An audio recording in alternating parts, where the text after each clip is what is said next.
बहुत ही बुद्धिजीवी लोग आए हैं, लेकिन जब भी कांग्रेस का कोई भी विधायक या मान्य सदस्य बोलता है तो झूठ के अलावा कुछ नहीं बोल रहे सदन में। मेरी बात तो मान ही नहीं। मुझे ऐसा लगा कि कांग्रेस के जितने भी विधायक आए हैं जो भी बोल रहे हैं, ऐसा लगा वो झूठ का एक बड़ा पुलिंदा ला के रख दिया है।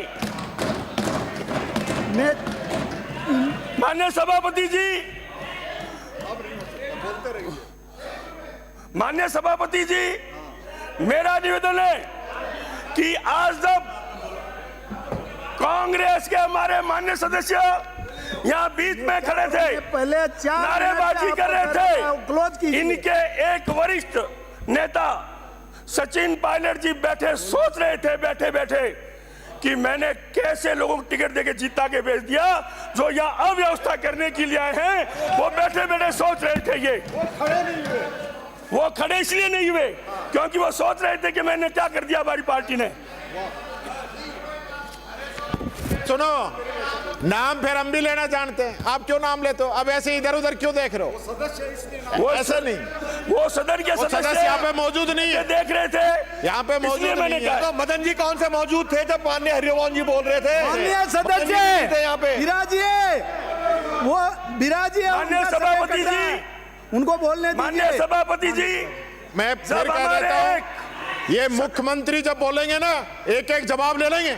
ये जो बीच में कदर मचा रहे हो, बता दिया है, मुख्यमंत्री को नहीं बोलने देंगे अगर बकवास करी तो। धमकाओ मत, नहीं बोलने देंगे, नहीं बोलने देंगे, नहीं बोलने देंगे, नहीं बोलने देंगे। हाँ तो ठीक है, रोक सकते हैं। सदन कोई विपक्षी कारण से नहीं चलेगा। सदन विपक्षी दावे का कारण नहीं चलेगा। बकवास इस तरीके से धमकाने की बात नहीं कर सकते आप। सभापति जी, इस तरीके से रोक सकते हैं। प्लीज प्लीज विराजिए, विराजिए, विराजिए, विराजिए। अरे अविनाश जी, मंत्री महोदय विराजिए, विराजिए, विराजिए, विराजिए। आप बोलो, वो सबको खड़ा क्यों कर लोगे ना? माननीय सभापति जी, विराजिए, विराजिए, माननीय सभापति जी, विराजिए, विराजिए, बोलने दीजिए ना, विराजिए, विराजिए, विराजिए। माननीय सभापति जी, विराजिए, विराजिए, विराजिए। जब हमारे माननीय सदस्य, मैं आग्रह करता हूं कि आपस में जो सदस्य बोल रहे हैं उनकी बात पर ध्यान दें, और आपस में उलझेंगे तो ये वाद विवाद का मैटर ही मतलब क्लोज हो जाएगा। इसलिए अपना सदस्य, जैसे हरिमोहन जी बोल रहे थे तो मैं कितनी देर से कह रहा था क्लोज करो, क्लोज करो, आपस में उलझ रहे हैं, उनका समय खत्म। अभी इनका भी समय जा रहा है, इसलिए मैं आपसे अनुरोध करता हूं कि आसन को इंगित करके बात करें, आपस में उलझने का प्रयास ना करे, और ऐसा शब्द ना बोले जो इस मर्यादा से बाहर हो। ऐसा कोई वाक्य आ जाए तो उसको अंकित ना करे। बोलिए। माननीय सभापति जी, जब कोई सही बात यहाँ कही जाती है तो मेरे हिसाब से उनको बुरा लगता है और वो अपने स्थान पे खड़े होकर विरोध करते हैं। ये तो अब आप सोचो, आप हमारे आदरणीय हो, आपके साथी सोचें। हमारे एक माननीय सदस्य कैलाश जी वर्मा तथ्य की बात रख रहे थे, उसमें भी इनका विरोध था, और इनके एक माननीय सदस्य ने कल हमारे मुख्यमंत्री जी पे असत्य आरोप लगाए, उन पे कार्रवाई होनी चाहिए। क्योंकि मुझे ऐसा लग रहा था कि वो हमारे कैलाश जी के कोई कंपटीशन में बोल रहे हो जोर जोर से युवा बन के, ऐसा मुझे लग रहा था। लेकिन उनको पता नहीं वो इस सदन में क्या बोल रहे हैं, उनको स्वयं को पता नहीं। ऐसी भाषा, ऐसे गलत आरोप लगाने वाले सदस्य पर कार्रवाई होनी चाहिए, ये मेरा निवेदन है। हमारे यशस्वी मुख्यमंत्री जी बदन लाल जी ने पिछले बजट में जो भी घोषणाएं की है वो धीरे धीरे पूरी होने जा रही है, और कांग्रेस ने तो जो बजट पे उन्होंने पहले तो प्रशंसा की थी कि बहुत अच्छा बजट है, लेकिन इनका यह धर्म बनता है कि ये सदन में आके कुछ तो विरोध करे, कुछ तो विरोध करे, और पिछले बजट का ये अपने छाती पे हाथ रख के कह दे इनके क्षेत्र में फायदा मिला नहीं मिला, ये केवल यह विरोध करने के लिए आए हैं। माननीय सभापति जी, हमारे यशस्वी प्रधानमंत्री मोदी जी ने जो इनसे पहले जो हमारे मुख्य प्रधानमंत्री जी नरेंद्र मोदी जी, उनसे पहले कांग्रेस के जितने भी प्रधान थे, उनकी स्थिति क्या थी? वो विदेशों में जब जाते थे तो विदेशों के प्रधान से मिलने के लिए लाइन में खड़े होते थे। लेकिन आज समय बदला है, हमारे प्रधानमंत्री जी से मिलने के लिए अन्य देशों के प्रधान मिलने के लिए लालायित होते हैं। ये आप स्वयं सोच रहे हैं। कांग्रेस के राज में इस देश की स्थिति सामाजिक, सामरिक, आर्थिक दृष्टि से बहुत खराब हुई थी। लेकिन जब हमारे प्रधानमंत्री नरेंद्र जी मोदी सीट पे आए, प्रधानमंत्री बने, उसके बाद आप स्वयं सोच लो देश में कितना परिवर्तन हुआ है, देश कितना आगे बढ़ा है, ये आप स्वयं सोच सकते हैं।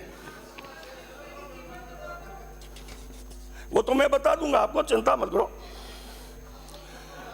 आज स्थिति क्या है? सामाजिक दृष्टि से, आर्थिक दृष्टि से, सामरिक दृष्टि से, यानी एक समय ऐसा था कि चाइना जब चाहे भारत को धमका देता था, आज उसकी हिम्मत नहीं होती। जब चाहे पाकिस्तान, अमेरिका में जाके भारत के खिलाफ बोलता, और हमारे देश का जो भी व्यक्ति प्रधान वहां जाता तो वहां पता नहीं ऐसे चुपचाप सुन के आ जाता। आज किसी की हिम्मत नहीं है कि भारत के खिलाफ विदेश में जाके कोई बोल के दिखाए। यह देश के प्रधान का एक विशेषता है और इस प्रधान की एक सफलता है। यह भारतीय जनता पार्टी के राज की सफलता है जिसने इस देश को बचाया है। अगर कांग्रेस सरकार वापस आती तो आम आदमी की जो भाषा मैं बताता हूं, वो कहते हैं ये देश डूब जाता, ये देश बर्बाद हो जाता, ये देश बिक जाता। ये आम आदमी की चर्चा मैं बता रहा हूं आपको, आप जाके पूछ लीजिए। इन्होंने भाजपा को हराने के लिए लोकसभा के चुनाव में बहुत सारे झूठे प्रचार किए। संविधान बदल देंगे, आरक्षण खत्म कर देंगे। आज भी ये पीट पीट के रो रहे हैं कि ये ऐसा कर देंगे। अरे आप सोचो कि पिछले 65 साल में कांग्रेस ने कितने नियम बदले, संविधान में कितना कहां परिवर्तन किया है। आप सोच के देखो, भारतीय जनता पार्टी ने देश के विरोध में कहीं ऐसा नहीं किया। आपने तो देश को तोड़ने का पूरा प्रयास किया। अगर भारतीय जनता पार्टी की सरकार नहीं होती तो जम्मू कश्मीर देश से अलग हो जाता। 370 हटाने वाली जो सरकार है वो भारतीय जनता पार्टी सरकार है, प्रधानमंत्री जी का ये है। माननीय सभापति जी, राजस्थान में भारतीय जनता पार्टी की सरकार बनने से पहले अगर आम आदमी की जुबान पे आप जाते तो वो कहते हैं आज तक की जितनी भी कांग्रेस सरकार आई है, पिछली सबसे ज्यादा भ्रष्ट सरकार जो है वो पिछली कांग्रेस सरकार थी। ये आम आदमी के मुंह पे है और इसी कारण जनता ने इनको शासन से बाहर कर दिया। रोजगार की बात करते हो, आप सुन लो चित्र से, जब आप रोजगार की बात करते हो, जितनी भी कांग्रेस के राज में जो भी विज्ञप्तियां निकली। माननीय सदस्य, समय समाप्त हो रहा है। अभी मेरा समय 5 दिन उन्होंने खराब कर दिया। ऐसा क्या करते हो? पहले बार जीत गए, वो भी नहीं बोलने दोगे? ऐसा थोड़ी होता है। नहीं, मैं बोलूंगा। रोजगार की जब बात आती है तो जितने पिछले राज में जितने भी विज्ञप्तियां निकली उन सब में स्टे आया। लेकिन इस सरकार में जब भी जितनी विज्ञप्तियां निकली है सबकी परीक्षा हो रही है। कोई नकल नहीं है, कोई पेपर लीक नहीं है। ये जो पिछले राज में हुआ, इसलिए आम युवा ये कह रहा है इस राज के आने बाद हमारा भविष्य बनने जा रहा है। ये आम युवा की बात है।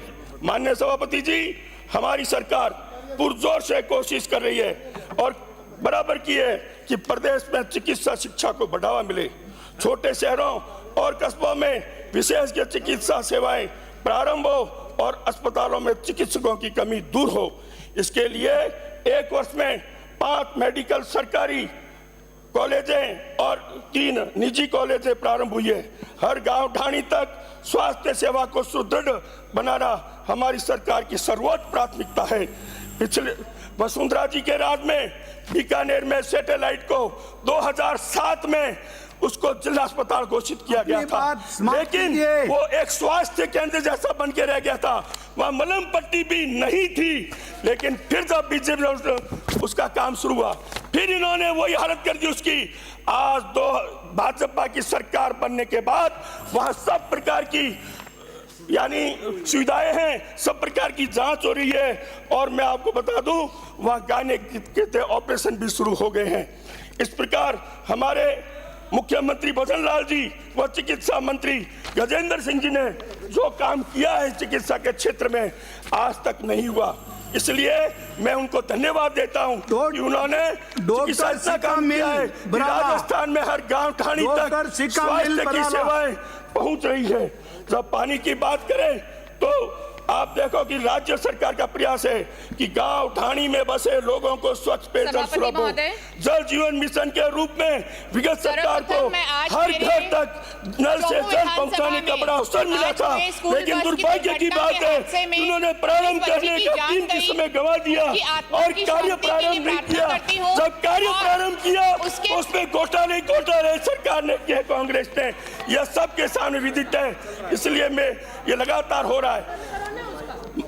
माननीय सभापति जी, मैं आपको बता दूं, इन्होंने जनता का शोषण किया। माननीय सदस्य महोदय, अगला समय दूसरे का चालू हो गया, आपको 11 मिनट होने वाले हैं। ये दूसरे का चालू हो गया। सभापति महोदय, सर्वप्रथम